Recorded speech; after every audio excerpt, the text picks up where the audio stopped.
Boa noite, amigos da Rádio Boa Nova, programa Cristo Consolador. Peço que nos ajudem na divulgação da doutrina espírita, colaborando com o Clube Amigos da Boa Nova pelo telefone 0812 01838. Quero aproveitar e mandar aqui um grande abraço aos nossos amigos da Rádio Boa Nova e à Fundação André Luiz. Programa Cristo Consolador, todas as terças-feiras, às 23 horas, aqui na nossa Rádio Boa Nova. Hoje, nós estamos aqui com o estúdio cheio. Nós estamos hoje aqui com a Frânio, que é um colaborador da nossa casa. Estamos aqui com a Nilza, também, que é uma colaboradora da casa. A Ana Ricardina, que está sempre aqui conosco. E o Vitor Hugo, que também está prestigiando. Nosso tema de hoje é um tema interessante que o Afrânio trouxe para a gente. Os bastidores do Sertão do Monte, pela visão de Humberto de Campos. Para que vocês possam pesquisar depois, dar uma olhadinha, está lá no livro Boa Nova, no capítulo 11. Boa noite, Afrânio. Boa noite, meus amigos convidados aqui para o nosso programa de hoje. Boa noite, ouvintes da Rádio Boa Nova. Que Jesus nos abençoe, nos guarde, nos guie e faça com que possa sair desse estúdio palavras que possam encontrar redundância no coração de cada um de vocês que estão nos ouvindo. Boa noite, Vitor Hugo. Boa noite. Boa noite, Nilza. Boa noite. Obrigada pela oportunidade mais uma vez. Boa noite, Ana. Boa noite, Jorge. Boa noite, meus amigos do Ideal Espírita. E boa noite, principalmente a vocês que nos escutam neste momento. Que possamos levar um pouco de calento e alento para todos vocês. Afrânio, estamos a todos ouvidos. Vamos lá, meus amigos. Então vamos lá. Nós vamos falar hoje de um dos itens, né? O capítulo 11 do livro Boa Nova, do nosso grande amigo Humberto de Campos, né? Humberto de Campos dispensa comentários sobre essa personalidade do Espiritismo. Humberto teve contato muito cedo, né, com as obras do Chico, do nosso irmão Chico Xavier, né? Parnaso de Além Túmulo. Esse livro foi editado em 1962 e logo após esse momento, esse companheiraço, né, Humberto de Campos, que era advogado e escritor, né, de crônicas, ganhou até um prêmio, né, muito importante sobre crônicas. Ele teve contato com esse livro. Como era uma pessoa usando as suas perfeitas faculdades mentais, né, a inteligência, ele não duvidou daquela obra, mas também não tinha conhecimento para opinar sobre o que estava sendo feito naquela obra e aquela comunicação de tantos poetas reconhecidos. Mas até então ele teve outra oportunidade, né? Logo depois ele desencarnou em 1934, em que pouco tempo depois, 4 meses depois, ele começou a dar comunicações diversas, inclusive para o nosso amigo Chico, né? A partir daí fizeram o primeiro livro, né, chamado Crônicas de Além Túmulo, um livro fascinante. Todos vocês aqui, nossos companheiros de estúdio, você, querido ouvinte que está nos ouvindo, se não teve a oportunidade de ler, faça-o, porque tem entrevistas memoráveis lá, com Judas Iscariotes, com Pedro, né? Muito com Tiradentes, né? Esse encontro com Pedro foi até na Praça Raul Soares, em Belo Horizonte, extremamente importante. E esse livro Boa Nova é um dos 13 ou 14 livros, né? Na parceria com o Chico. Esse livro, indicado pelos especialistas, né, do Espiritismo, primeiro, para que se conheça o Espiritismo, é extremamente importante que a gente leia o Pentateuco Kardeciano, que são as obras básicas que realmente balizam toda e qualquer conhecimento ou literatura, ou qualquer coisa que se venha falar do Espiritismo. Esse livro é muito interessante, muito importante. Ele fala sobre o Sermão do Monte, ou Sermão da Montanha, que para muitos, né, especialistas, e principalmente para nós espíritas, né, e também para personalidades conhecidas no mundo inteiro, se toda a documentação, se todo o escrito com relação ao Cristo se perdesse, se restasse somente o Sermão da Montanha, a humanidade ainda estaria farta, né, de todo o conhecimento sobre o cristianismo, né? Essa fala é do nosso companheiro Gandhi, né? Mahatma Gandhi, né? Então vamos começar, né? Naquela época, em Cafarnaum, Jesus optou por essa cidade. Ele morava junto com Pedro e sua sogra, e ele saía na circunvizinhança nas cidades próximas, né, a Cafarnaum, fazendo esse trabalho de elevar essa doutrina tão maravilhosa que é o cristianismo. E como ele não parava em casa, e todo mundo ficou sabendo, né, dessa doutrina, da mensagem que ele trouxe, e principalmente o alvo maior era todos aqueles que sofriam, que choravam, os aleijados, os estrupiados da vida, todas as pessoas que trazem a marca do sofrimento nesse mundo. E interessante você falando isso, me veio à cabeça que agora, gente, olha aí, o cristianismo era para os estropiados. E hoje, 2000 anos depois, é para os elitizados, né? Porque estão mais preocupados com a elite do que, vamos dizer assim, o que eles chamam da escória da humanidade, né? Que é o que, infelizmente, é o que eles pensam, né? E todas as religiões, infelizmente, estão indo por esse caminho, né? Eles estão indo, se chega uma pessoa bem vestida, é recebida de braços abertos, com abraço, com o puxa-saquismo daqui e dali. Se chega uma pessoa mal vestida, tá lá no cantinho, muitas vezes ninguém nem passa perto, né? E tinha que ser o contrário. Infelizmente ainda há muito essa diferença no nosso mundo de hoje, né, Jorge? Muito. Isso aí, felizmente, ainda deixa a desejar. Sim, deixa a desejar. Eu deixo claro, todas as religiões. Não estou tirando nenhuma. Né, nem o espiritismo nenhum, porque todas estão cometendo esse grave erro. Com certeza, né? E essa mensagem ela veio exatamente para essas pessoas. As pessoas que choram. Para os coxos, né? Jesus veio para todos. Os sofredores, né? De um modo geral. Né? Não que o Cristo, é bom deixar bem claro, né? Não que o Cristo deixou de lado aqueles que não sofrem, né? Ou que estão plantando ainda, conforme o Chico deixou muito claro. Nós hoje, né? As pessoas que gozam de uma situação muito boa, né, na vida, e que a maioria das pessoas acham que eles não têm problemas. Essas pessoas ou têm problemas que conseguem administrar de uma maneira melhor, né, ou mais madura espiritualmente, ou são pessoas que ainda estão plantando, né?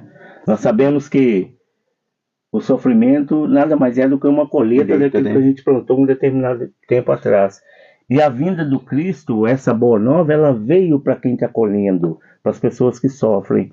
Ele fala durante alguns pontos desse texto que quem está sofrendo tem a terra mais fértil, para poder, bem adubada, para poder receber essa semente e fazer com que essa semente realmente se frutifique, né? Porque o sofrimento prepara a gente para receber. Exatamente, né? Porque a dor te faz ser o quê? Humilde. E a humildade te faz compreender isso, e é onde o seu terreno está propício a você poder receber essa semente. E uma fonte de consulta bastante interessante, o Evangelho segundo o Espiritismo, que veio coroar isso que a gente está falando agora, no capítulo 9, no seu item 7, em que o Kardec nos fala que a dor é uma bênção que Deus envia a seus eleitos. Não vos aflijais, pois quando sofresses, mais bendizei, ao contrário, o Deus Todo-Poderoso que vos marcou pela dor neste mundo para a glória do céu. Ou seja, a dor nada mais é do que um chamamento para o despertamento de todos nós. Né? Chico falava, né? A bendita dor. Bendita dor. Bendita dor. E tem que saber também, né? É isso que você acabou de falar, Jorge. Porque a dor nada menos, nada mais que é esse aprendizado. Porque não adianta também nós estivermos sofrendo e murmurar. Porque se eu estiver sofrendo e ficar murmurando, ficar blasfemando a dor, de nada é feito, né? Muito bem colocado, né, Nilza? Essa situação é o que a gente fala sempre. Porque o sofrimento sem a resignação rumo a uma redenção, que todos nós vamos chegar lá, só fica no sofrimento. Só no sofrimento. A gente vai sofrer à toa, né? Exato. Só vai servir para sofrer mesmo, porque a gente não conseguiu captar qual que é a mensagem que essa dor veio trazer para a gente. E ela sempre traz. Independente do tipo de dor moral, física, ela traz uma mensagem. E que a maioria de nós ainda temos dificuldade de descobrir o que essa dor quer de mim. O que ela está falando comigo. Abençoado seja a dor. Mas enquanto a gente estiver envolvido nas preocupações do campo material, ou do materialismo, né, exacerbado mesmo, né, que hoje nós vivemos no sucesso, né? O sucesso, a maioria de nós acreditamos que o sucesso é o carro bonito na garagem, a casa bonita, o filho tudo bem vestido. Ninguém é contra, né? Não vão fazer apologia a nenhuma miséria, mas primeiro as coisas do alto. Nós temos Deus e Mamon para amar, né? E nós temos que saber qual que é o lugar de cada um deles. Saber diferenciar.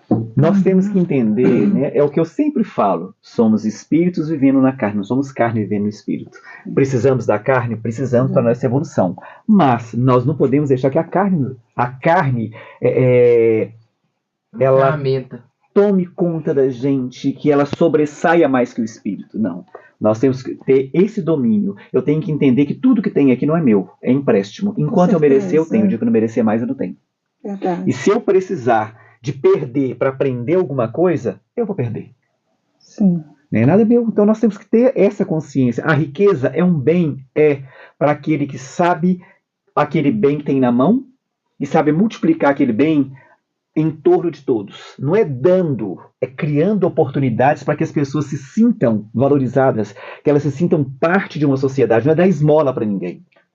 Né? É isso mesmo. É isso mesmo. você criar uma condição para que aquela pessoa que está precisando, ela seja inserida no mercado de trabalho, que seja, mas que ela preste um serviço para você para receber aquela recompensa. Verdade. Porque é isso dignifica a pessoa. Agora a esmola, você chegar, enfiar a mão no seu bolso, você está ajudando? Está ajudando. Está fazendo bem? Tá, porque é o que a pessoa precisa naquele momento. Mas e depois? Sim. 2 exemplos de dor que eu vou dar para as pessoas que, né? Saulo, instruído, porque Jesus fala aí, né? Porque as instruções, quando o povo, né, lá os hebreus já eram instruídos, né? Tinha instruções, e o povo, esses estrupiados, eles não tinham instruções, não sabiam nem de nada, né? Paulo, né? Saulo que se tornou Paulo, quando ele ficou cego, a dor. Estava aí. Pedro. E Pedro também, né? Pedro aprendeu com a dor. Quando ele negou Jesus 3 vezes, tá aí também no Boa Nova. Quando ele traiu 3 vezes, a dor veio. A dor não é a dor física, a dor dele foi a dor da alma, do espírito dele. Aí a modificação começou aí. É muito né? interessante você estar falando, Ana. São os 2 personagens que os apaquianos, essa bênção de Deus que é a Apaque, que eles mais gostam de ouvir. A história de Saulo e Paulo e a história de Pedro. São 2 personagens da vida, do cristianismo, né, da nossa vida, Somos nós. e que souberam superar as dificuldades. E você, apaquiano, que está nos ouvindo, que estão nos ouvindo, os seus familiares, não perca a esperança, né? Vê a vida de Saulo e a vida de Paulo. O mesmo personagem que conseguiu dar uma reviravolta Do maior Muito perseguidor ao maior pregador. É, o maior pregador, muito gente. bonita essa e história tirou, deles, e, né? ti- e foi, e tirou um elogio do Cristo, né? O vaso que eu escolhi para... E mais importante ainda, ele não conviveu com Cristo encarnado, né? Ele teve esse contato todo com Cristo pós-caminho de Damasco. Antes ele tinha um contato mais de perseguir os seus O que seguidores, é mais né? interessante, em momento algum ele se levou pelo remorso. Eu fiz, não. O que queres que eu faça? E dali para frente ele partiu para fazer. Independe, né, Jorge? O que nós fomos no passado, ou qualquer um de vocês que estão nos ouvindo e que tem suas dificuldades, como qualquer um de nós. O passado só serve para uma coisa: para a gente lembrar que aquilo que a gente fez que não é tão legal, as escolhas que a gente fez, a gente não deve escolher mais aquilo, escolher coisa diferente. Então a gente continua errando, mas vamos errar coisas novas, né? E coisas novas, né? Não coisas repetindo, né? Mas voltando aqui, pessoal, nós paramos aqui na procura, né? Essa procura que todos ansiavam, né? Encontrar esse Cristo para realmente confortar as suas dores, reduzir seus sofrimentos e etc. Como Cristo vivia andando, né? Para lá e para cá, eu lembrei agora de Jerônimo, né? O gigante deitado, mas fica para um outro estudo, né? Ai, Jerônimo é fantástico, gente. É uma lição de vida impressionante Cada vez daquele que eu moço, ouço, né? eu me torno mais fã. Impressionante. E eles procurando, eles pensaram o seguinte: se é difícil a gente ver o Cristo, que ele está sempre no seu trabalho, né? Levando a boa nova. Então vamos encostar num discípulo desse, um seguidor direto, que faz parte do colégio apostólico do Cristo, e eles iam muito atrás do André, né, atrás do Felipe, etc. Nesse dia foi uma turma na casa do Levi, que vinha se tornar depois o Mateus, né? Levi, conforme Humberto de Campos fala no finalzinho desse capítulo, ele era a aristocracia intelectual do colégio apostólico do Cristo. O que quer dizer essa palavra tão bonita, né, que vem do grego? O que é aristocracia? A aristocracia é o governo dos sábios, ou daqueles que sabiam mais. E é tão interessante, né, gente, que ao longo do tempo, essa palavra foi perdendo um pouco o sentido, porque não ficou muito claro, ou em diversas situações ficou provado para a gente, que nem sempre o mais inteligente ou mais sábio é aquele o melhor para conduzir a boa nova. Sobe a vaidade, sobe a prepotência, sofre a falta de caridade. Então, o que eu faço com todo esse conhecimento e com essa pseudo-sabedoria, né? Porque a sabedoria tem que ser plena no campo intelectual e principalmente no campo moral. E a aristocracia, ela fala do crescimento ou do avanço ou do apogeu do conhecimento intelectual. E Levi prova isso para a gente nesse capítulo. E é interessante, quando fala dessa boa nova, ou desse Sermão do Monte, ele fala do antes, um pouco do durante e o depois do Sermão do Monte, né? Então, essa procura. E junto com essa turma foram 3 personagens bastante interessantes. O Lisandro, o Pafos e o Áquila. Quem era o Lisandro? O Lisandro era um aleijado.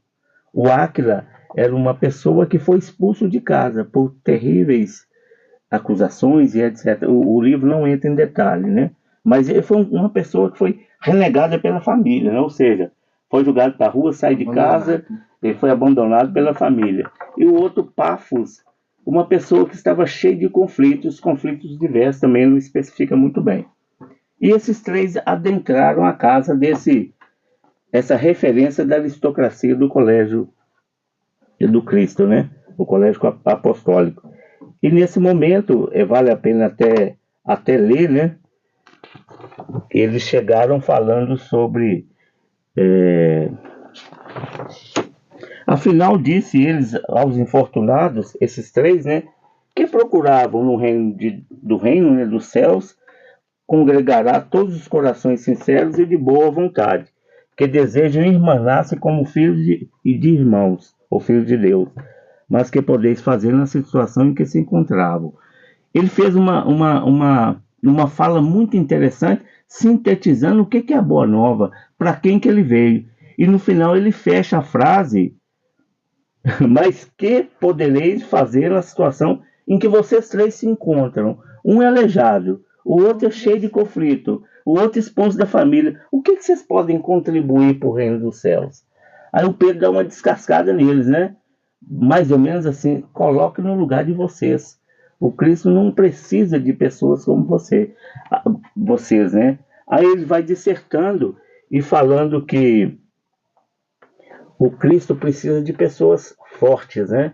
De pessoas de referência na sociedade. Ele cita até os generais romanos, as pessoas do Sinédrio, né? Que as pessoas que tinham importância social e que ele estava acostumado a resolver os problemas dele dessa forma, com as referências na sociedade. Ou seja, ele estava contrariando toda a mensagem do Cristo, né? Ele não entendeu a mensagem do Cristo. Exatamente. O que deixa a gente... convivendo com ele. Mesmo convivendo com Cristo, ele não entendeu.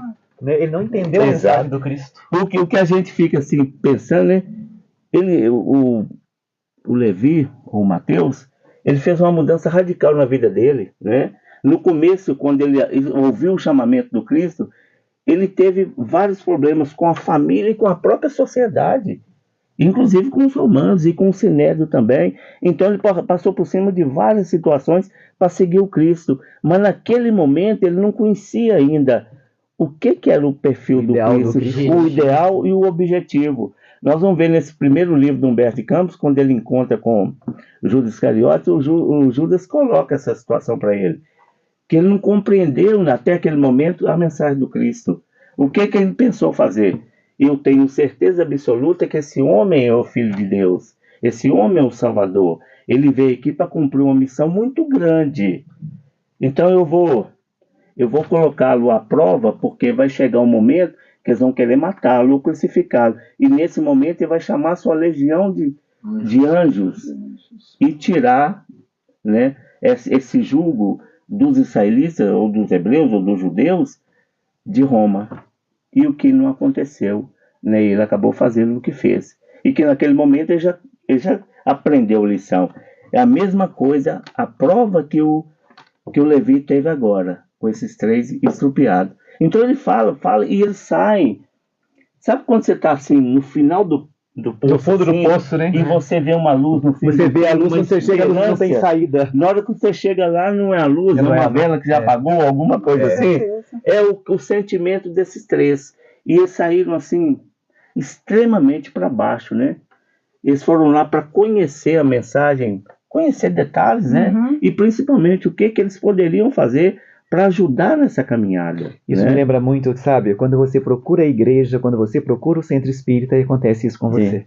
Você vem buscar o consolo e ao invés de te consolar, te põe para baixo, você sai pior do que Mas você entrou. isso é fato, Jorge. É. Isso não é só aqui. Não, eu falo só- em todo, no em mundo lugar, né? todo. No Em todo, todo. em todas, né? Você às vezes você vai com aquela esperança, com esperança. do alívio, mas eles não entenderam a missão do Cristo, Joga do cristianismo um balde mesmo. de água fria. E o que eles fazem? Ao invés de te consolar, acabam fazendo você se sentir pior do que você está. Com certeza. E nessa saída dos 3, né, que aconteceu exatamente isso que vocês estão falando, eles saíram extremamente desanimados. E é interessante, né, gente, que isso na nossa vida acontece conosco. As pessoas que isso acontece com o orador espírita, com o pastor, com o padre, qualquer personalidade que a gente acaba endeusando certas personalidades, de orador, de padre, de Sim. pastor.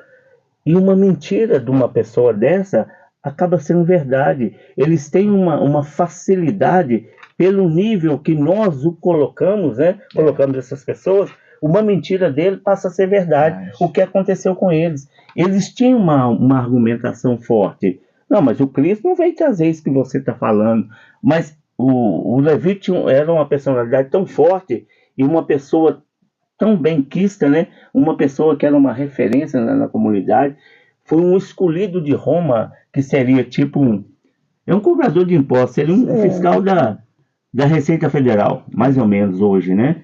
Então, eles foram quase que convencidos que aquilo que ele estava falando estava certo. Só que na caminhada deles de volta, eles lembraram que eles sabiam que o Cristo, mais tarde, ia fazer um sermão. Ele fala aqui até que é uma pregação, né? Aí eles pensaram assim, não está tudo perdido, não. Vamos lá ouvir o Cristo falando, vamos ouvir da boca dele, para a gente ver se esse negócio é isso que o Levi está falando. Aí eles saíram, né? E nesse momento chega o Cristo e o Levi.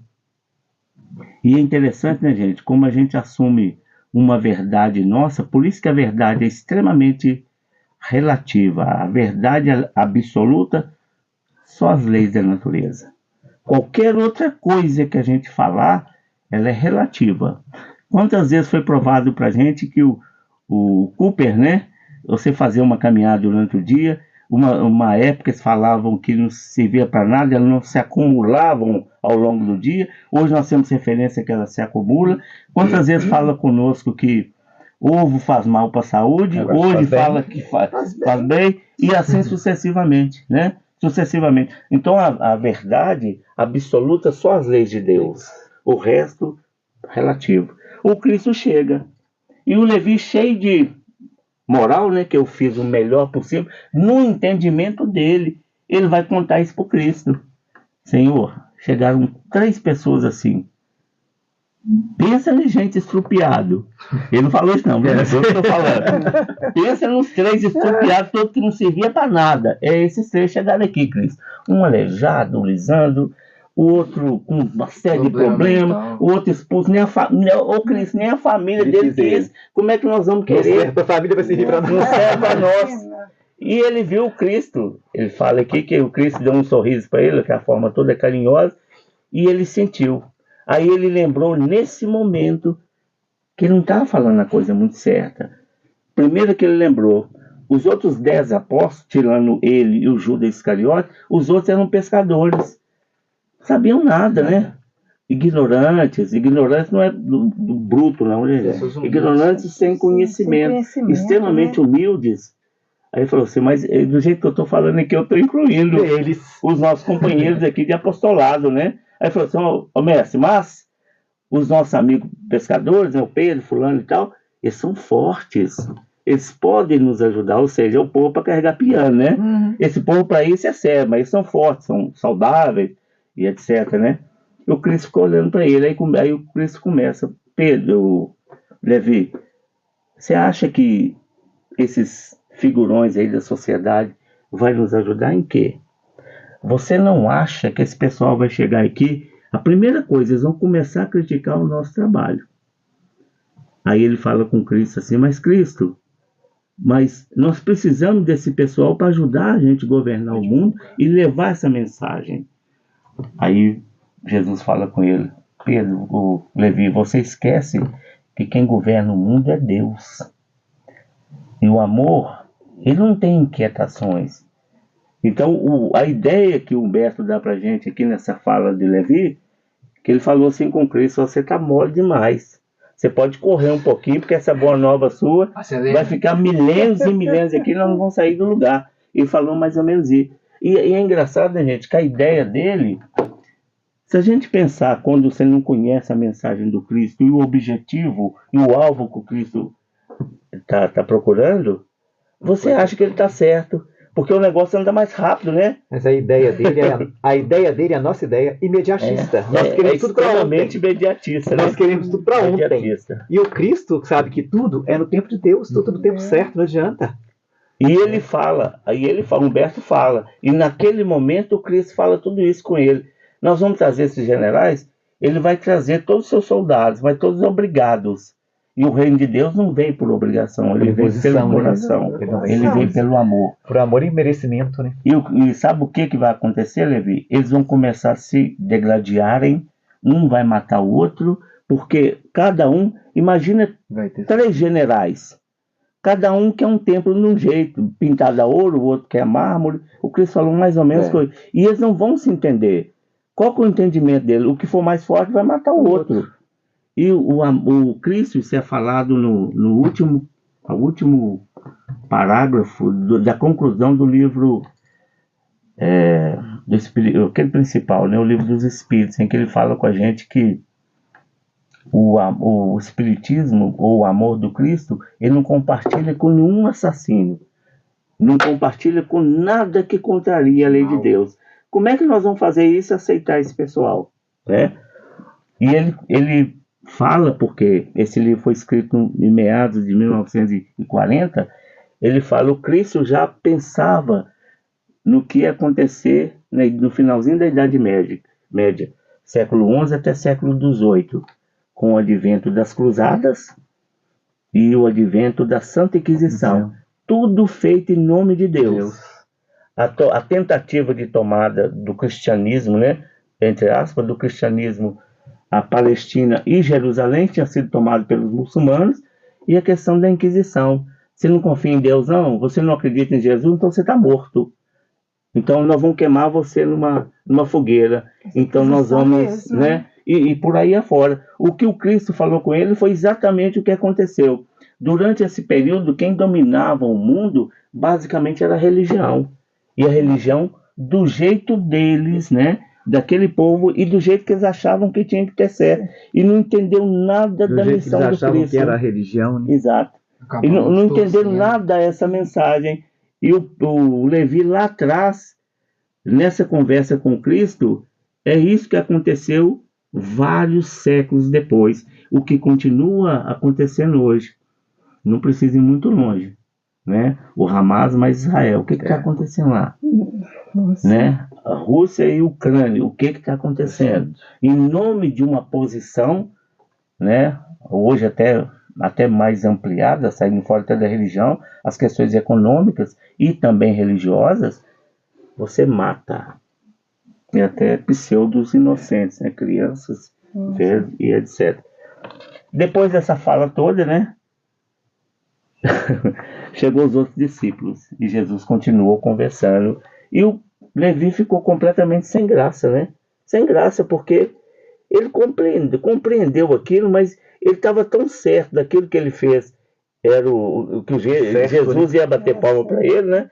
Jesus acabou jogando quase que um balde de água fria e fez ele entender que o objetivo da Boa Nova não era aquele, né? O objetivo era realmente para os sofredores.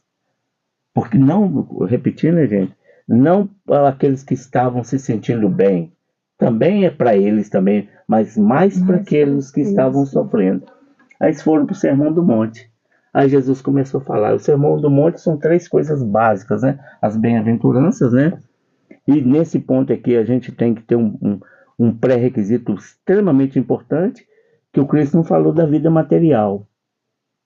Ele falou da nossa imortalidade. Bem-aventurados os que choram.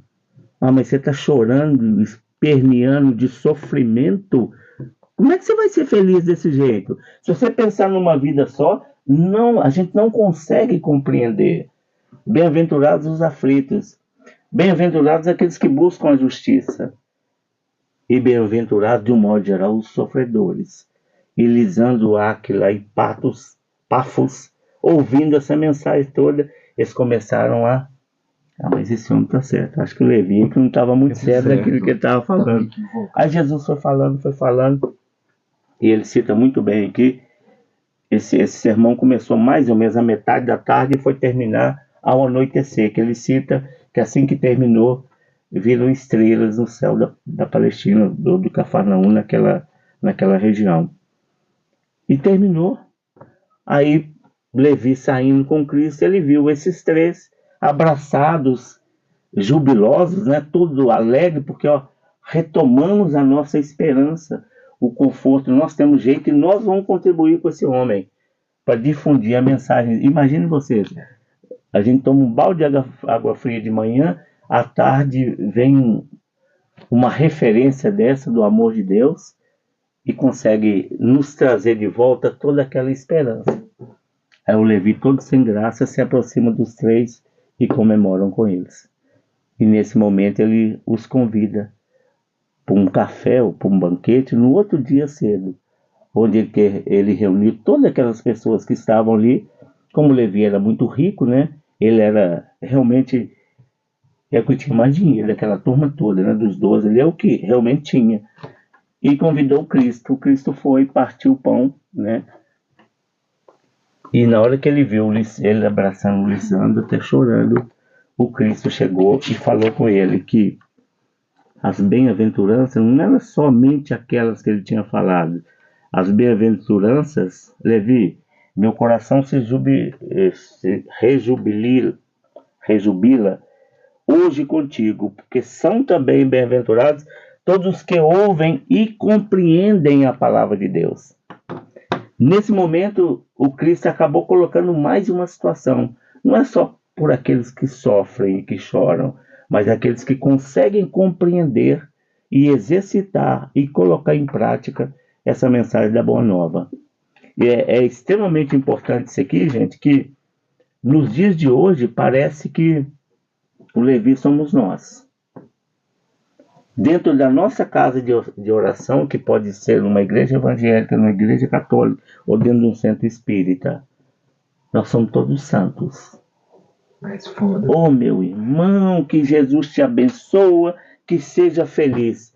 Na hora que a gente sai do portão para fora, outro dia nós fazendo um trabalho aqui, o companheiro falou e lembrou até da Grécia Antiga. Nós tiramos as nossas máscaras a todo momento. Tiramos e apresentamos o que realmente nós somos, né? O Vitor colocou muito bem, né, que o Levi, ele convivia com o mestre, né? E nós? Quantos anos nós convivemos com essa mensagem? E com a presença do Cristo full time na nossa vida? O tempo todo. O tempo todo nós temos oportunidades de manifestar esse amor de Deus. E o tempo todo nós nos decepcionamos. Tô distante. Não vou falar que nós estamos decepcionando o Cristo, não, que Ele conhece o nosso coração. Deus conhece o nosso coração. E nós abdicamos das diversas oportunidades que nós temos na vida.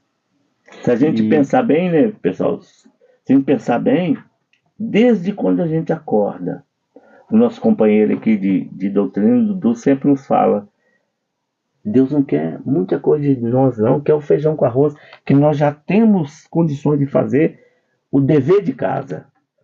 O dever de casa, o que é? Viver bem com o pai, com a mãe, com os irmãos, com os vizinhos, com o colega de trabalho, que são coisas inerentes à maioria de nós. Nós temos essas oportunidades e a gente acaba abdicando e fazemos pior do que o Levi, que conheceu o Cristo. Eu estava com o Cristo ali há pouco tempo. Nós já estamos com esse homem há quantos anos? Pouco tempo encarnado, né, gente? Sim. Quanto tempo que nós já temos esse homem na nossa vida? Nessa encarnação, desde quando nós nascemos. Nessa encarnação. Sem falar todas as oportunidades que nós tivemos.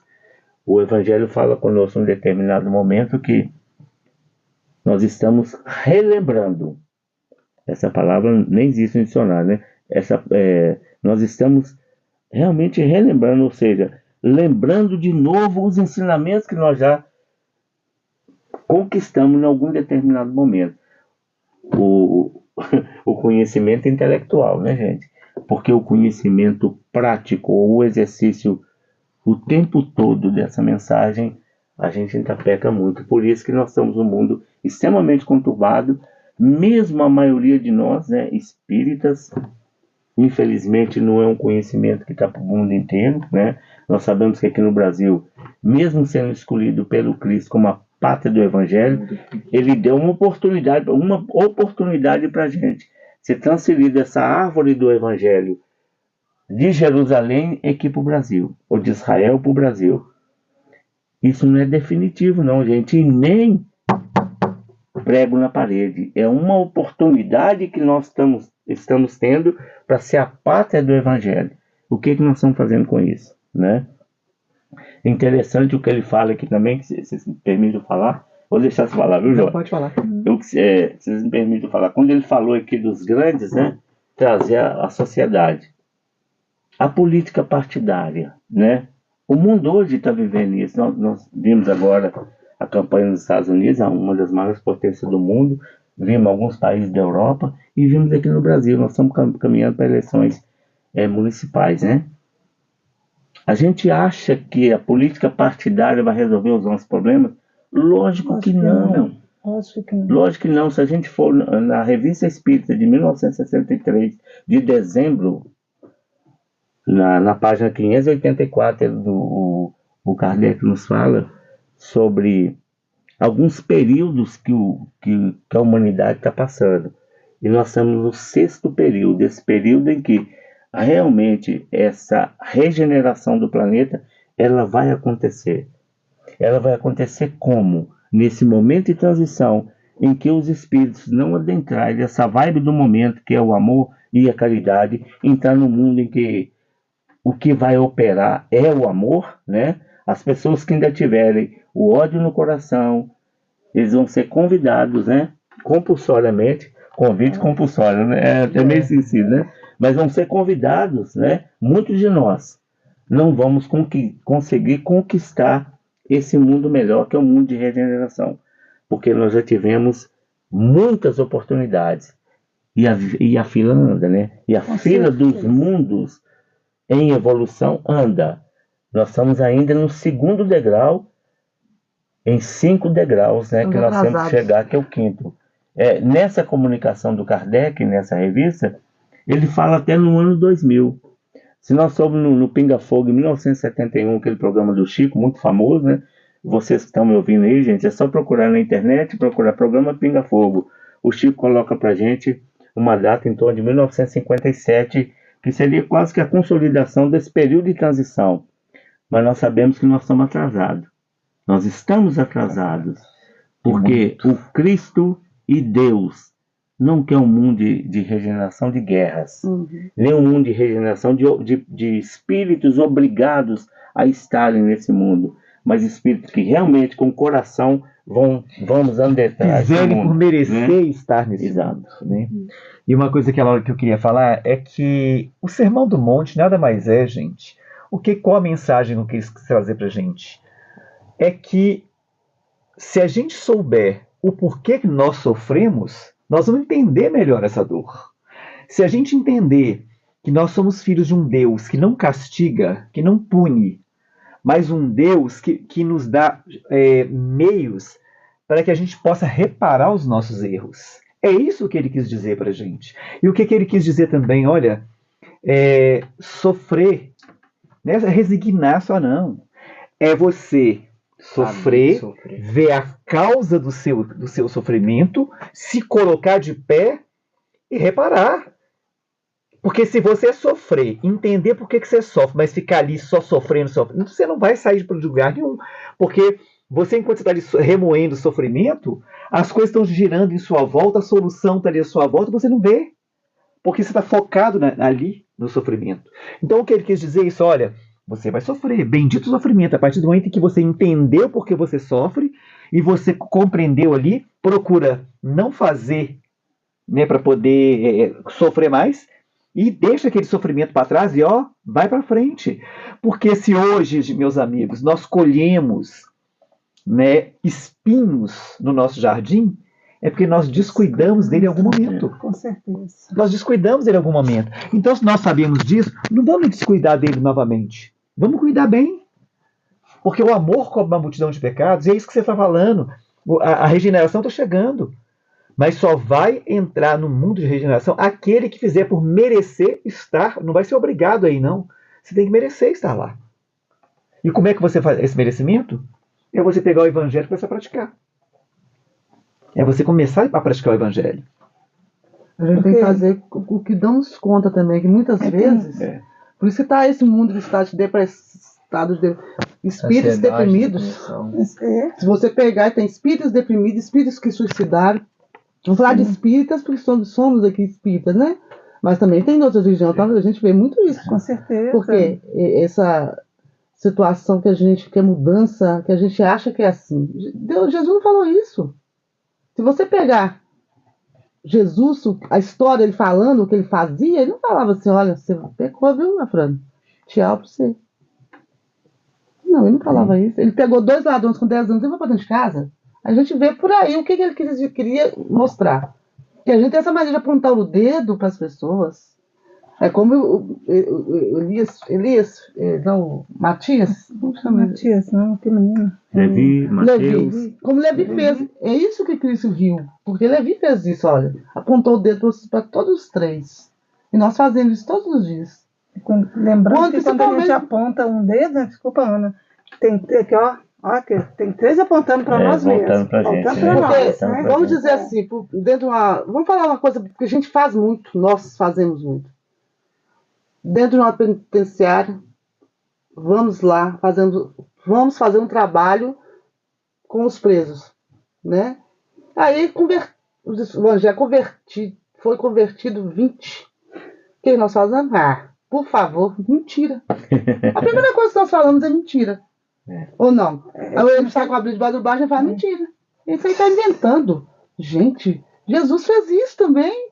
Sim. Esses estropiados, os ladrões. Ele estava pregando no monte para mais de 5 mil pessoas. E no meio tinha ladrões, prostitutas, e todo tipo de gente. Ricos, pobres, todo tipo. Ele queria dizer estropiados, eram esses, não de corpo, fisicamente. Estropiados, coração estropiado. O estropiado que Jesus fala são os estropiados moralmente. Moralmente estropiados. Estropiado moralmente. Porque quando nós estamos moralmente ruim, nós estamos estropiados mesmo. Nós estamos quebrados, estamos rasgados. E a mensagem é essa, né, gente? Nós temos toda a oportunidade de estarmos melhorando. Nós estamos na reta final, né? Faltando poucos quilômetros para a gente conseguir rasgar aquela faixa, né, de chegada, né? E que eu acredito que todos nós queremos um mundo melhor, mas nós temos que fazer a parte que nos cabe, né? A parte que nos cabe. Nós agradecemos a todos vocês, Jorge, a Ana, a Nilza, o Vitor, querido ouvinte, né, que eu espero que as nossas palavras aqui possam encontrar realmente a ressonância nos corações de cada um de vocês e que a gente possa colocar em prática, né, tudo aquilo que essa boa nova, através do nosso irmão maior Jesus, vem nos trazer. Um grande abraço a todos vocês. Muito obrigado pela oportunidade. Meus amigos, chegamos ao final do programa, né? Agradecemos aqui a participação de todos, né, que vieram participar desse programa. Quero pedir, né, você que nos ouve, né, que nos ajude na divulgação da doutrina espírita, colaborando com o Clube Amigos da Boa Nova, né, pelo telefone 0812-01838. Cristo Consolador, todas as terças-feiras, às 23 horas, aqui na nossa Rádio Boa Nova. Uma boa noite a todos, obrigado pela audiência e até o próximo programa.